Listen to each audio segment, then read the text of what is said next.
मित्रों, मैं बहराइच की धरती से चल करके राजस्थान बीकानेर की धरती पर आया हूं। मैं बहराइच की धरती से चल करके राजस्थान की धरती पर आया हूं। और क्यों आया हूं?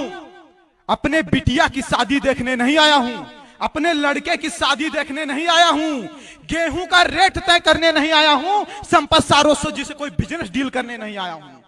मैं इसलिए आया हूं क्योंकि आज दो दो कौड़ी के लोग हमारे समाज को गरियाते हैं, जिनकी कोई औकात बिसात नहीं, जो हमारी छत्र छाया में जिए वो आज हमारी औकात और बिसात बता रहे हैं। इसलिए मैं आया हूं। मैं किसी दलित के विरोध में नहीं हूं, मैं सिर्फ और सिर्फ उस दलितवादी सोच के विरोध में हूं जो 70 साल बाद भी मर्सिडीज से चलते हैं और गरियाते हैं बाभनों ठाकुरों को। मर्सिडीज से चलते हैं और गरियाते हैं बाभनों ठाकुरों को।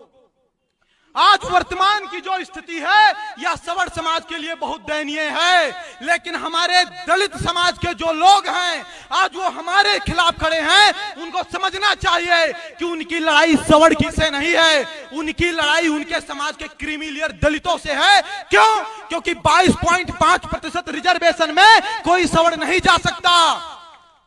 53,000 करोड़ अनुसूचित जनजाति के लिए और 85,000 करोड़ ओबीसी एससी के लिए जो बजट आया है, इस बजट का लाभ कोई बाभन ठाकुर या बनिया नहीं ले सकता।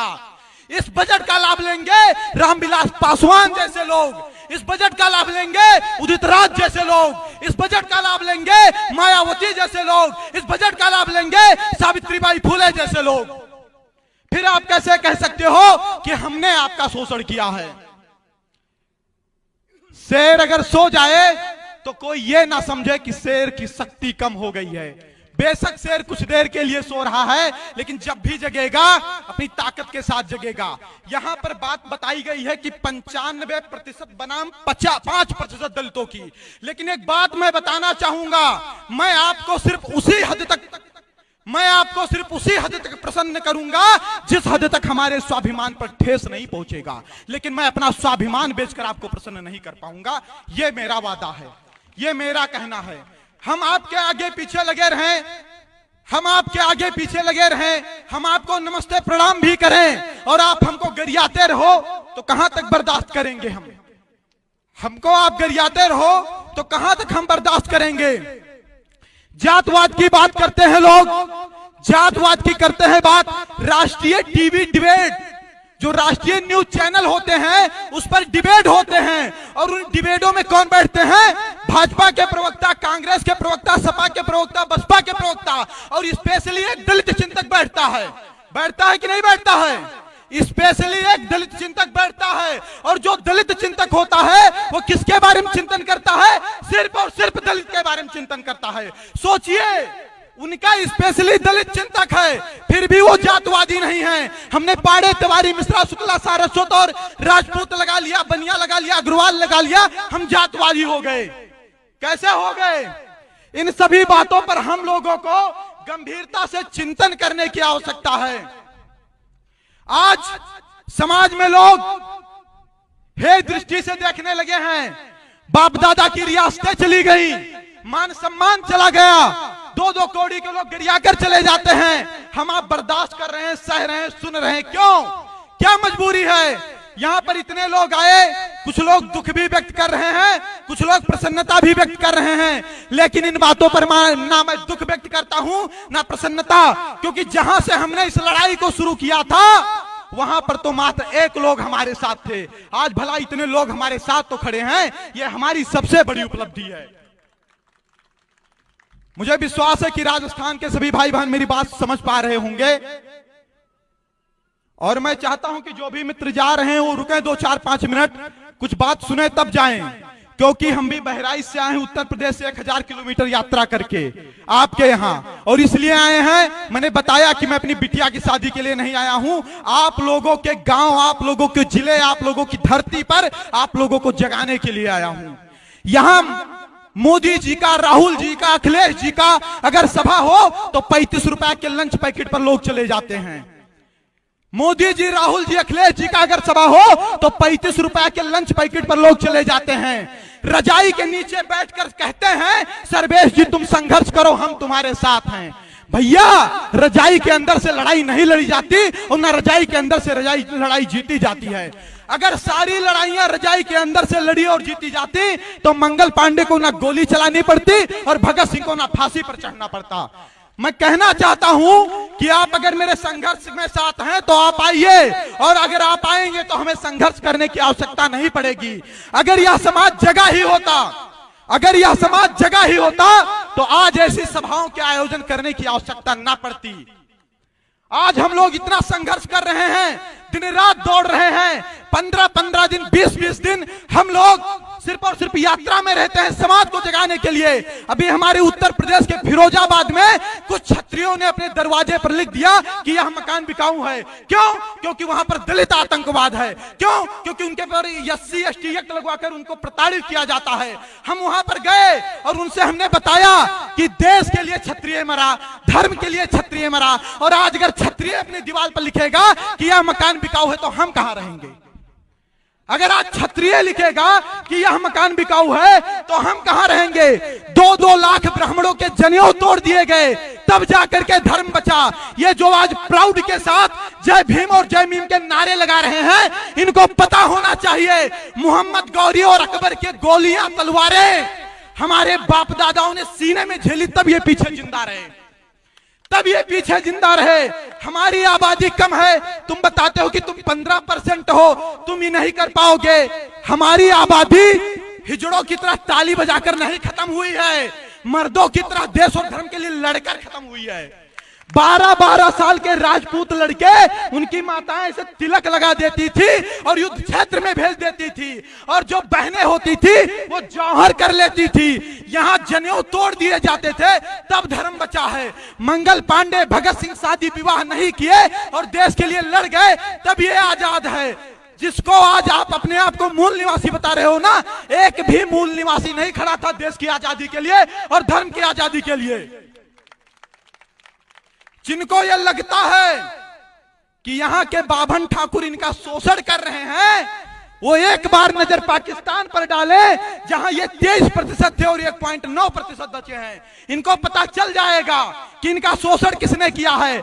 हमारे बाप दादाओं ने 565 रियासतें दी, तब इनको प्रधानमंत्री आवास के तहत जो योजना मिला, तब घर बनवाने के लिए जमीन हो पाया है। ये हमारे बाप दादाओं की देन है, हमारे बाप दादाओं की देन है कि यूनिवर्सिटी बनी है, हमारे बाप दादाओं की देन है कि प्लेटफार्म बने हैं, हमारे बाप दादाओं की देन है कि अनुसंधान केंद्र बने हैं। क्या मिला हमको? नहीं चाहिए आरक्षण की भी, ले जाओ तुम, एक नहीं 20 चंद्रशेखर रावण को दे दो, 20 सतपाल तोड़ को दे दो, लेकिन अगर तुम्हारी औकात है तो हमारी रियासतें वापस कर दो। तुम्हारी औकात है तो हमारी रियासतें, हमारे धन वापस कर दो। नहीं कर पाओगे, कंगाल हो जाओगे, क्योंकि पूरा का पूरा भारत हमारी रियासतों पर टिका है। हमने अपना सब कुछ छोड़कर अखंड भारत का सपना देखा था। 7 लाख पंडित कश्मीर में काटे गए, भगाए गए, लेकिन उन्होंने आतंकवाद का रास्ता नहीं अपनाया, उन्होंने ट्रेन नहीं फूकी, उन्होंने घर नहीं जलाए, उन्होंने बस नहीं जलाए। क्यों? क्योंकि इस देश से सबसे ज्यादा प्रेम है तो हम राष्ट्रवादियों को है। हमारा डीएनए टेस्ट करवा लो, हमारा डीएनए टेस्ट करवा लो, हमसे ज्यादा कोई राष्ट्रवादी मिल जाएगा, मैं भारत छोड़कर चला जाऊंगा। सही बता रहा हूं। बाप दादा देश और धर्म के लिए लड़े, उनका लड़का आज सिस्टम से लड़ रहा है, उनका लड़का रिजर्वेशन से लड़ रहा है, उनका लड़का SC/ST एक्ट से लड़ रहा है। भारत में पहले जब मृत्यु दंड दिया जाता था तो मृत्यु दंड के अपराधी से उसकी आखिरी इच्छा पूछी जाती थी। पूछी जाती थी कि नहीं पूछी जाती थी? मृत्यु दंड के अधिकारी से आखिरी इच्छा पूछी जाती थी। लेकिन हमारे देश का संविधान तो देखिए, हमारे देश में समानता का अधिकार तो देखिए, हमारे देश की डेमोक्रेसी तो देखिए। यहाँ SC/ST एक्ट में आखिरी इच्छा भी नहीं पूछी जाएगी कि आप सही हो कि गलत। सोचिए, हम एक मृत्यु दंड अपराधी से भी बदतर स्थिति में हैं। मुस्कुराइए मत, सोचिए, चिंतन करिए, कहां थे, कहां पहुंच गए, कहां थे, कहां पहुंच गए, और आने वाले समय में कहां पहुंचेंगे। यह स्पष्ट कह रहा हूं कि आज अगर आप नहीं जग पाए, आज नहीं जग पाए तो ना फिर कोई संपत सारस्वत पैदा होगा आपको जगाने के लिए, ना कोई सुखदेव सिंह गोगा मेड़ी पैदा होगा आपको जगाने के लिए, ना कोई दिनेश रनेजा होगा आपको पैदा जगाने के लिए, और ना ऐसी सभाएं होंगी। तब आप बहुत देर कर चुके होंगे, क्योंकि तब बहुत देर हो जाएगी, तब आपके जागने का भी मतलब नहीं रहेगा। देश की रक्षा की बात करते हो, धर्म की रक्षा की बात करते हो। मैं कहता हूं कि जब तुम ही नहीं बचोगे तो देश और धर्म कैसे बचेगा? बताइए, जब आप ही नहीं बचोगे तो आपका देश और धर्म कैसे बचेगा? आप एक यादव से नाराज होते हैं तो दूध लेना बंद करते हैं, आप एक लुहार से नाराज होते हैं तो लोहे के औजार बनवाना बंद करते हैं, आप एक कुम्हार से नाराज होते हैं तो आप बर्तन बनवाना बंद करते हैं। लेकिन जब आप एक बाभन और ठाकुर से नाराज होते हैं तब आप हिंदू संस्कृति, हिंदू धर्म और हिंदू सभ्यता से अलग हो जाते हैं। क्योंकि आज भी जन्म संस्कार, मृत्यु संस्कार, विवाह संस्कार पंडित जी करवा रहे हैं और पंडित जी की रक्षा ठाकुर साहब कर रहे हैं। जागिए, जागिए, सिस्टम चेंज होगा। क्यों चेंज होगा बता रहा हूं। सिस्टम इसलिए चेंज होगा कि जब भारत में हमारे जैसे 21 और 22 साल के युवा, जब देश में राष्ट्रवाद और हिंदूवाद के नाम पर हमें ब्लैकमेल किया जाता है, तब हमारे जैसे युवा 1-1 हजार किलोमीटर की यात्रा तय करके बीकानेर इस विषय को उठाने के लिए पहुंचते हैं, तब समझिए कि सिस्टम चेंज होगा। हमसे काफी लोग जुड़े हैं सोशल मीडिया पर, आदरणीय संपत भैया भी जुड़े हुए हैं, जोशी जी, आप सभी लोग जुड़े हुए हैं। आज तक मैंने किसी नेता के साथ सेल्फी लेकर नहीं डाली। क्यों डालूं? सुप्रीम कोर्ट का फैसला आता है, प्रमोशन में रिजर्वेशन मौलिक अधिकार नहीं है, राज्य सरकार बाध्य नहीं है। राहुल गांधी कहते हैं ये तो आरक्षण खत्म कर रहे हैं, और वहीं पर चिराग पासवान बैठा है, उसका जो गठबंधन है वो एनडीए से है, राहुल गांधी यूपीए से है, लेकिन सिर्फ और सिर्फ आरक्षण की बात पर वो राहुल गांधी के स्वर में स्वर मिलाता है और कहता है कि हाँ, इस रिजर्वेशन को 9वीं सूची में डालो। सोचिए, उसे सीख लेने की आवश्यकता है कि वो अपने समाज के लिए अपने पार्टी को लात मार देने को तैयार है, और हम 5 रुपया के पार्टी का सदस्यता नहीं लिए हैं और बाहर से तमाशा देख रहे हैं कि संपत जी का कार्यक्रम फ्लॉप कैसे हो। बाहर से तमाशा देख रहे हैं कि संपत जी का कार्यक्रम फ्लॉप कैसे हो। जलिए मत। अगर पड़ोसी के घर में आग लगा है ना, तो आग आपके घर तक भी पहुंचेगा, क्योंकि फूस का मकान आपके पड़ोसी का ही नहीं, आपका भी है। और मैं यह विश्वास के साथ कहता हूं कि आदरणीय श्री संपत सारस्वत जी, आप पीछे मत हटिएगा। मैं आपसे 2 साल से जुड़ा हूं। आपका जहां पसीना गिरेगा, सर्वेश पाड़े का वहां खून गिरेगा। कोई टच नहीं कर पाएगा आपको, पूरा समाज आपके साथ है। और मैं इसी मंच से आदरणीय श्री सुखदेव सिंह गोगा मेड़ी जी से आशीर्वाद भी मांगता हूं कि वो हमें आशीर्वाद दे, और यहाँ पर जितने भी श्रेष्ठ जन हैं वह सभी हमें आशीर्वाद दें। इन भुजदंडों में वो ताकत है कि इस देश की दिशा और दशा बदल देंगे, काल की चाल बदल देंगे। हम बाभन हैं, हम 51 रुपया पर शनिश्चर की 7.5 खत्म करवा देते हैं, फिर ये रिजर्वेशन क्या चीज है। और एक बात और सुन लीजिए, बाभनवाद और ठाकुरवाद से हमेशा ऊपर उठकर लड़ाई लड़िएगा। बाभनवाद और ठाकुरवाद से हमेशा ऊपर उठकर लड़ाई लड़िएगा। ये बाभनवाद और ठाकुरवाद की देन है कि आज आपकी यह स्थिति है। ठाकुर हमारे महाराज, हम उनके गुरु होते थे। हम जाते थे अपना चक्रवर्ती सम्राट का सिंहासन छोड़ देते थे। हम दोनों एक दूसरे के पूरक हैं, ये मैं नहीं, वेद शास्त्र की ऋचाएं कहती हैं। उनसे अलग मत होइएगा, क्योंकि आज भी आपके साथ कोई खड़ा है तो वो राजपूत खड़ा है और कोई नहीं खड़ा है। और अगर बाभन ठाकुर एक हो गए तो वैश्य समाज भी आपके साथ आ जाएगा, क्योंकि उसको संरक्षण कौन देगा।